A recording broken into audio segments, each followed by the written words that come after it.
بسم الله الرحمن الرحيم. الحمد لله رب العالمين والصلاة والسلام على سيد الأولين والآخرين وعلى آله وأصحابه أجمعين. أما بعد فأعوذ بالله من الشيطان الرجيم. بسم الله الرحمن الرحيم. اليوم أكملت لكم دينكم وأتممت عليكم نعمتي ورضيت لكم الإسلام دينا. صدق الله العظيم وصدق رسوله النبي الكريم الأمين ونحن على ذلك لمن الشاهدين والشاكرين والحمد لله رب العالمين. إن الله وملائكته يصلون على النبي يا أيها الذين آمنوا صلوا عليه وسلموا تسليما. اللهم صل على سيدنا محمد وعلى آل سيدنا محمد وبارك وسلم وصل عليه. الصلاة والسلام عليك يا سيدي يا رسول الله وعلى آلك وأصحابك وسلم عليك يا خاتم النبيين. الصلاة والسلام عليك يا سيدي يا رسول الله وعلى آلك وأصحابك وسلم عليك يا جد الحسن والحسين. سامعین ذی وقار، آج 12 ذو الحج ہے اور آج سے کم و بیش 1425 یا 26 سال قبل حرمین شریفین میں خطبہ حج ادا کیا گیا تھا، جس خطبے کو ہم خطبہ حجۃ الوداع کے نام سے جانتے ہیں۔ لاکھوں حجاج کرام اللہ رب العزت کے پاک حرم میں جمع ہیں اور مناسک کے حج پورے ذوق و احترام سے تقریباً مکمل ہو رہے ہیں۔ پوری امت مسلمہ ان ایام کو بڑی عقیدت و احترام سے مناتی ہے اور قربانی کی شکل میں سنت ابراہیمی پر عمل کیا جاتا ہے۔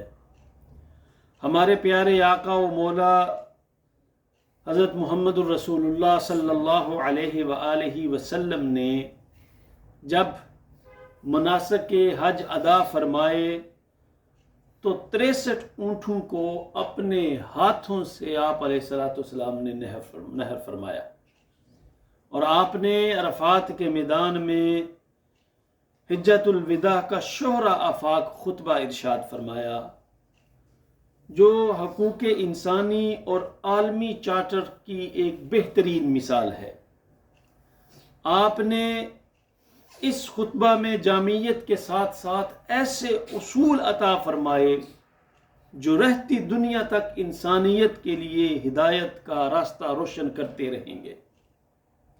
آقا علیہ الصلوۃ والسلام نے اس خطبہ میں انسانی حقوق کا کامل منشور پوری انسانیت کے سامنے پیش فرمایا، اور ہجرت کا 10واں سال تھا۔ نبی اکرم صلی اللہ علیہ وآلہ وسلم اپنے آخری حج کے لیے روانہ ہوئے تو کم و بیش 1 لاکھ سے زائد صحابہ کرام کا مجمع آپ کے ساتھ تھا، آپ کے جان نثار آپ کے ساتھ تھے۔ 9 ذی الحج کا دن آ گیا، میدان عرفات بھی آ گیا، جہاں اللہ کے نبی نے یہ خطبہ ارشاد فرمایا، لوگو، بے شک تمہارا رب ایک ہے، کسی عربی کو کسی اجمی پر اور کسی اجمی کو کسی عربی پر کوئی فضیلت نہیں۔ امور جاہلیت میں سے ہر چیز آج میرے ان دونوں قدموں کے نیچے ہے۔ تم سب آدم کی اولاد ہو اور آدم مٹی سے بنے تھے۔ مسلمان کا بھائی ہے۔ اگر کوئی حبشی بھی تم پر حاکم بنا دیا جائے اور وہ کتاب اللہ کے احکامات کے مطابق چلے تو تم اس کی پیروی کرنا۔ پھر حضور اکرم صلی اللہ علیہ وآلہ وسلم نے اس عظیم الشان اجتماع کو مخاطب کرتے ہوئے فرمایا، کیا میں نے تم تک رب کا پیغام پہنچا نہیں دیا؟ تو سب نے جواب دیا، جی ہاں اللہ کے رسول، آپ نے اللہ کا پیغام پہنچا دیا۔ تو آقا علیہ الصلوۃ والسلام نے آسمان کی طرف دیکھا اور کہا، اے اللہ، گواہ رہنا، اس موقع پر اللہ رب العزت نے قرآن کریم کی وہ آیہ مبارکہ نازل فرمائی جو میں نے تلاوت کی، الیوم اکملت لکم۔ اس خطبہ کے بعد قرآن کریم کی مدرجہ ذیل جو آیہ مبارکہ ہے وہ نازل ہوئی جس میں تکمیل دین کی صراحت کی گئی۔ فرمایا الیوم اکملت لکم دینکم واتممت علیکم نعمتی، آج ہم نے تمہارے لیے تمہارے دین کو مکمل کر دیا۔ الیوم اکملت لکم دینکم واتممت علیکم نعمتی، اور اپنی نعمت تم پر تمام کر دی۔ ورضیت لکم الاسلام دینا، اور تمہارے لیے اسلام کو اللہ رب العزت نے دین کی حیثیت سے قبول فرما لیا۔ یہ اللہ رب العزت کا پیغام تھا جو اس خطبہ کے بعد نازل ہوا۔ اگرچہ جب ہم کتب کو دیکھتے ہیں، کتب سیرہ میں خطبہ حجت الوداع کے مختلف جزیات جو ہیں مختلف کتب میں ملتی ہیں، لیکن ایک بڑی جامع کتاب ہے جس میں یہ پورا خطبہ جو ہے آپ کو مل سکتا ہے، حجت الوداع۔ اس کتاب کا نام ہی حجت الوداع ہے، جس کے مصنف پروفیسر ڈاکٹر نثار احمد، سابق رئیس کلیہ فنون و صدر شعبہ اسلامی تاریخ جامعہ کراچی، انہوں نے اس پورے خطبے کو مختلف ماخذ کی مدد سے حوالہ جات کے ساتھ اس کتاب میں تحریر کر دیا ہے۔ بڑی مزے کی یہ کتاب ہے، اگر موقع ملے تو اسے ضرور پڑھیں۔ اب ہم آتے ہیں اس خطبہ کے چند نکات کی طرف۔ سب سے پہلے فرمایا اذا کان یوم الحج اتا رسول اللہ صلی اللہ علیہ وسلم عرفۃ، کہ حج کے دن آقا علیہ الصلوۃ والسلام میدان عرفات میں تشریف لائے۔ فنزل بہا، نبی اکرم صلی اللہ علیہ وآلہ وسلم نے وہاں پر قیام فرمایا۔ حتی اذا زاغت الشمس، جب سورج مائل ہوا، سورج ڈلنا شروع ہوا، تو آقا علیہ الصلوۃ والسلام نے اپنے صحابہ کو کہا امر بالقصوہ، آقا علیہ الصلوۃ والسلام نے اپنی اونٹنی کو لانے کا حکم دیا۔ فرحلت لہو، تو آقا علیہ الصلوۃ والسلام کی اس اونٹنی کو، آپ کی سواری کو تیار کر کے آپ کی بارگاہ میں حاضر کیا گیا۔ فاتا بطن الوادی، آقا علیہ الصلوۃ والسلام درمیان میں تشریف لے آئے، بطن وادی میں تشریف لے آئے۔ فخطب الناس خطبۃ التی بین فیہا ما بین، تو آقا علیہ الصلوۃ والسلام نے وہاں پہ خطبہ دیا، بین فیہا ما بین، تو دین کے اہم امور کو نبی اکرم صلی اللہ علیہ وآلہ وسلم نے اس خطبہ میں ارشاد فرمایا۔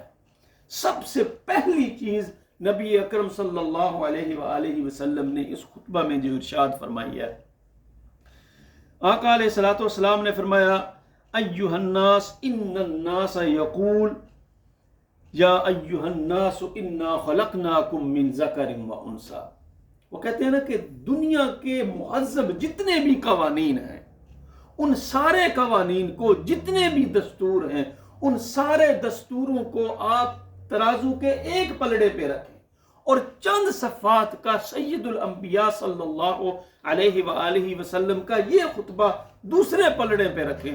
گویا سارے قوانین اس خطبہ میں آقا علیہ الصلوۃ والسلام نے سمو، ہر طرح کی نصیحت، آئینی زندگی تم نے کیسے گزارنی ہے، معاشی زندگی کس طرح گزارنی ہے، آپ نے تجارت کیسے کرنی ہے، گھر والوں کے ساتھ کیسے سلوک کرنا ہے، غلاموں کے ساتھ کیسے برتاؤ کرنا ہے، بچوں کے ساتھ تم نے کیا کرنا ہے، عورتوں کو کس طرح ٹریٹ کرنا ہے، بہنوں کے ساتھ کیسے معاملات طے کرنے، سارے کا سارا سید الانبیاء صلی اللہ علیہ وآلہ وسلم نے اپنے اس خطبہ میں پرو کے رکھ دیا۔ فرمایا لوگو انا خلقناکم من ذکر و انثی، اللہ رب العزت نے تمہیں ایک مرد اور ایک عورت سے پیدا کیا۔ وَجَعَلْنَاكُمْ قَبَائِلَ لِتَعَارَفُوا وَجَعَلْنَاكُمْ شُعُوبًا وَقَبَائِلَ لِتَعَارَفُوا، اللہ رب العزت نے قومیں اور جو قبائل تمہارے بنائے ہیں وہ صرف اس لیے بنائے ہیں کہ تم ایک دوسرے کو پہچان سکو، یہ میرا چچا ہے، یہ بھائی ہے، یہ بیٹا ہے، یہ فلاں رشتہ دار ہے۔ تمہاری پہچان کے لیے اللہ رب العزت نے یہ قبائل اور یہ قومیں بنائی ہے۔ ان اکرمکم عند اللہ اتقاکم، لیکن اللہ کے نزدیک اگر کسی کی عزت ہے یا کسی کا مقام ہے تو وہ صرف اس وجہ سے ہے ان اکرمکم عند اللہ اتقاکم، جو زیادہ متقی ہے، جو زیادہ ڈر والا ہے، وہ اللہ کے نزدیک زیادہ متقی ہے۔ اور یہی بات جیسے کوئی بڑا جانور کرتا ہے، کوئی چھوٹا کرتا ہے، یا کوئی مہنگا لیتا ہے، کوئی سستا لیتا ہے، لن ینال اللہ لحومها ولا دماؤها، فرمایا نہ گوشت پہنچتا ہے نہ تمہارا خون پہنچتا ہے، لن ینال اللہ لحومها ولا دماء ولکن ینالہ التقوی منکم، اللہ رب العزت تو تمہارے دل کی کیفیت کو جانتا ہے۔ یہی آقا علیہ الصلوۃ والسلام نے فرمایا تم سب ایک عورت اور ایک مرد کی اولاد ہو، اللہ رب العزت نے جو تمہارے درمیان قبائل اور قومیں اور کنبے بنائے ہیں یہ تمہاری پہچان کے لیے ہیں۔ اللہ کے نزدیک اگر کوئی عزت والا ہے تو وہ زیادہ متقی ہوگا، جو زیادہ اللہ کے احکامات پہ عمل کرے گا وہ اللہ کے نزدیک زیادہ متقی ہے۔ فلیس لعربی علی عجمی، اور کسی بھی عربی کو کسی بھی اجمی پہ کوئی فضیلت نہیں ہے۔ اور فرمایا ولا لعجمی علی عربی، اور کسی اجمی کو کسی عربی پہ، ولا لاسود علی ابیض۔ آج ہم کہتے ہیں نا وہ دنیا میں یہ بتایا جا رہا ہے کہ ایک دوسرے کے درمیان فرق نہ کرو، اور سید الانبیاء صلی اللہ علیہ وآلہ وسلم نے 1450 سال پہلے، 1450 سال پہلے یہ بتا دیا ولا لاسود علی ابیض، کسی کالے کو کسی گورے پہ اور کسی گورے کو کسی کالے پہ فضل، کوئی فضیلت نہیں ہے الا بالتقوی۔ ہاں اگر فضیلت کا کوئی معیار ہے تو وہ معیار یہ ہے کہ کون زیادہ متقی ہے۔ اور پھر دوسری بات جو ایک معاشرے کو مضبوط بناتی ہے، جو تعلق کو مضبوط بناتی ہے، جو ایک قوم کو مضبوط بناتی ہے، وہ ہے ایک دوسرے کے حقوق کی ادائیگی کی جائے، ایک دوسرے کی عزت کی کا خیال رکھا جائے۔ اور سید الانبیاء صلی اللہ علیہ وآلہ وسلم نے فرمایا قال یا معشر قریش لا تجیبوا بالدنیا تحملونها علی رقابکم۔ دیکھو سید الانبیاء اس قوم میں تھے، اس قوم کو مخاطب کر کے فرمایا کہ یہ نہ ہو قیامت کے تم اللہ کی قیامت کے دن اللہ کی بارگاہ میں حاضر ہو اور تمہارے گلے میں دنیا کا توق ہو، اور جو بعد میں آنے والے ہیں وہ اللہ اور اس کے رسول کی محبت لے کے پہ آ جائے۔ اور قرآن نے کہا نا الہاکم التکاثر حتی زرتم المقابر، کہ بڑھ چڑھ کر دولت کمانے کی ہرس نے تمہیں اندھا کیا رکھا، حتی زرتم المقابر، یہاں تک کہ تم قبروں کے منہ کو جا پہنچے، تم نے قبروں میں جا پہنچے۔ کلا سوف تعلمون ثم کلا سوف تعلمون، پھر اللہ اس دن تمہیں بتائے گا کہ تم کیا کرتے۔ کلا سوف تعلمون ثم کلا سوف کلا لو تعلمون علم الیقین۔ وہ کسی نے بڑی خوبصورت مثال دی تھی کہ جیسے ہر ملک کی اپنی کرنسی ہوتی ہے، ہر ملک کا ایک اپنا نوٹ ہوتا ہے۔ یہاں پہ آپ کو کوئی پاکستان کا نوٹ دیتا رہے، آپ کام کرتے ہیں، کوئی بھی کام کرتے ہیں، تنخواہ اس میں دے گا، تو آپ کیا کہیں گے؟ یار اس کو میں کیسے استعمال کروں، یہ میری کسی کام کا نہیں ہے۔ بعین ہی یہاں پہ جو تم نیک اعمال کرتے ہو یہ کسی اور ملک کی کرنسی ہے، یہ کسی اور جگہ کی کرنسی ہے۔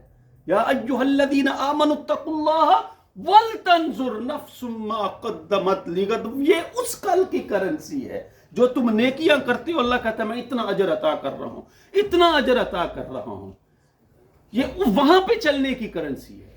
اور ظاہری طور پہ اگر یہ کہا جائے نا کہ ہر نماز پہ تم آؤ گے تمہیں انعام دیا جائے گا، دنیا میں دنیاوی کو انعام دیا جائے گا، میرا نہیں خیال کہ جمعہ شروع ہونے سے پہلے ہماری مسجد خالی ہو، بڑی ہوئی ہوگی۔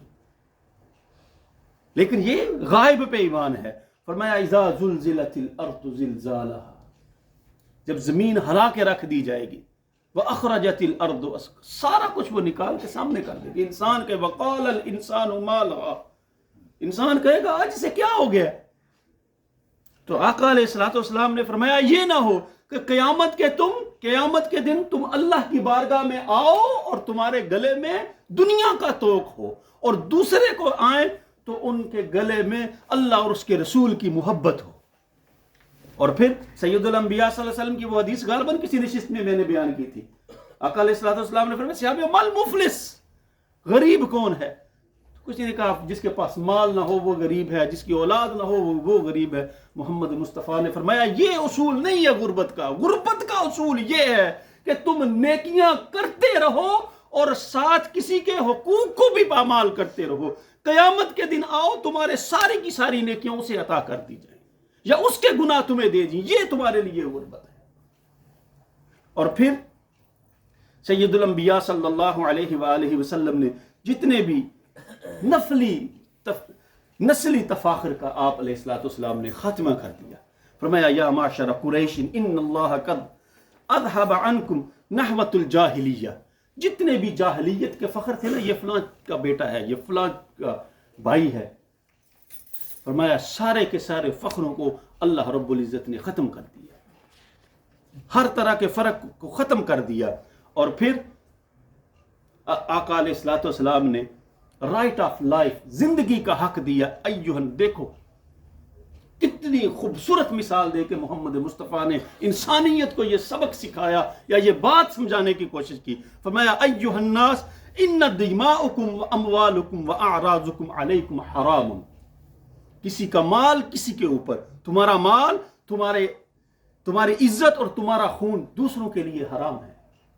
نہ تم کسی کے مال کے ساتھ کھیل سکتے ہو اور نہ تم کسی کے خون کے ساتھ کھیل سکتے ہو اور نہ کسی کی عزت کے ساتھ کھیل سکتے ہو۔ آج معاشرے میں فساد کہاں سے آ رہا ہے؟ انہی تین چیزوں کو لے کے سب سے زیادہ فساد ہو رہا ہے، مال کو، خون کو اور تمہاری عزت کو۔ اور آقا علیہ السلام نے فرمایا یہ ساری کی ساری چیزیں حرام ہیں۔ اور پھر مثال دی، فرمایا ان تلقوا ربکم کحرمت یومکم ھذا، فرمایا جس طرح یوم عرفہ کا دن جو ہے سارے دنوں سے سب سے عزت و حرمت والا دن کون سا دن ہے؟ یوم عرفہ کا دن ہے۔ اور فرمایا جس طرح آج یہ یوم عرفہ کا دن اللہ کی بارگاہ میں محترم ہے، اسی طرح کسی دوسرے انسان کا خون، اس کی عزت، اس کا مال تمہارے لیے محترم ہے۔ اور فرمایا کو حرمت شہرکم ھذا الحج اشہر معلومات، حرمت والے مہینوں میں حج کا مہینہ حرمت والا مہینہ ہے۔ فرمایا جس طرح یہ حج کا مہینہ افضل ہے، اسی طرح دوسرے مسلمان کی، دوسرے انسان کی، تمہارے لیے اس کا مال، اس کی جان اور اس کی عزت تمہارے لیے محترم ہے۔ اور پھر فرمایا فی بلدکم ھذا، یہ وطن، یہ ملک جس میں ہم کھڑے ہیں، جس سرزمین، لا اقسم بھذا البلد، اس سرزمین کی قسم اللہ نے کھائی۔ فرمایا جس طرح یہ سرزمین اللہ کے نزدیک محترم ہے، اسی طرح دوسرے انسان کا مال، اس کی عزت اور اس کا خون تمہارے لیے محترم ہونا چاہیے۔ جب ہم سید الانبیاء کے ان اصولوں پہ عمل کرنے کی کوشش کریں گے، یقین کرو۔ پھر فرمایا وَإِنَّكُمْ سَتَلْقَوْنَ رَبَّكُمْ، اور قیامت کے دن جب اللہ کی بارگاہ میں آؤ گے نا، فَيَسْأَلُكُمْ عَنْ أَعْمَالِكُمْ، اللہ اس بارے میں تم سے پوچھے گا، کسی کی مال کے ساتھ تو نہیں تم کھیلے، کسی کی عزت کے ساتھ تو نہیں کھلواڑ کیا۔ اور آج ہم جہاں بھی بیٹھتے ہیں، الا ماشاء اللہ، کسی جنازے کی محفل میں ہو، کسی مسجد کی مجلس میں ہو، کسی پارک کی مجلس میں ہو، جہاں بھی ہم بیٹھیں گے یہ ہو نہیں سکتا کہ دوسرے کی ہم غیبت نہ کریں، دوسرے کی عزت کے ساتھ کھلواڑ جب تک نہ کریں چس ہی نہیں آتی، مزہ ہی نہیں آتا۔ اور پھر جب کسی کو سمجھانے کی کوشش کرے کہ یہ ایسا نہیں کرنا چاہیے، یار یہ غیبت تو نہیں ہو رہی نا، یہ تو ہم اس کے یہ خامی اس میں پائی جاتی ہے، اس لیے ہم بیان کر رہے ہیں۔ اور دوستو خامی کا بیان کرنا ہی تو غیبت ہے۔ ان کان فی شخص ما تقول فقد اغتبتہ، اگر وہ برائی گناہ اس میں پایا جائے اور تم اس کے سامنے نہیں دوسروں کے سامنے بیان کرو، وہی تو غیبت ہے۔ وَإِن لَمْ تَكُنْ فِيهِ مَا تَقُولُ، اگر اس میں وہ نہیں پائی جاتی اور پھر تم ایویں شوشے چھوڑ رہے ہو، فرمایا فقد حبتہ، پھر تو تم بہتان بازی کر رہے ہو، وہ تو اس سے بھی بڑی سزا تمہیں ملنی چاہیے۔ دوستو موقع ملے نا تو سید الانبیاء صلی اللہ علیہ وآلہ وسلم کا خطبہ حجۃ الوداع، یہ آج گوگل اور انٹرنیٹ کا زمانہ، آپ کو سارے کا سارا کہیں نہ کہیں سے ملے، پڑھو، یقین کرو انسان کے رونگٹے کھڑے ہو جاتے۔ جیسے میں نے پہلے کہا، دنیا کے سارے قوانین کو لے کے ایک ترازو پہ رکھ دو، محمد مصطفیٰ کے خطبہ حجۃ الوداع کو پڑھو گے تو سارے قوانین تمہیں اس میں نظر آئے۔ دنیا کا میں پڑھ رہا تھا، مجھے کوئی ایسا پہلو نظر نہیں آیا حقوق کا اور اخلاقیات کا جو اس خطبے میں سید الانبیاء نے بیان نہ فرما دیا۔ دعا ہے اللہ رب العزت سید الانبیاء، وقت کی قلت ہے، بڑی خوبصورت باتیں ہیں آپ پڑھنے کی، کوئی انشاءاللہ اس موضوع کو ہم اگلے جمعۃ المبارک میں بھی جاری رکھیں گے۔ اللہ ہم سب کو عمل کی توفیق عطا فرمائے۔ وآخر دعوانا ان الحمد للہ رب العالمین۔ سنتے اللہ فرمائے۔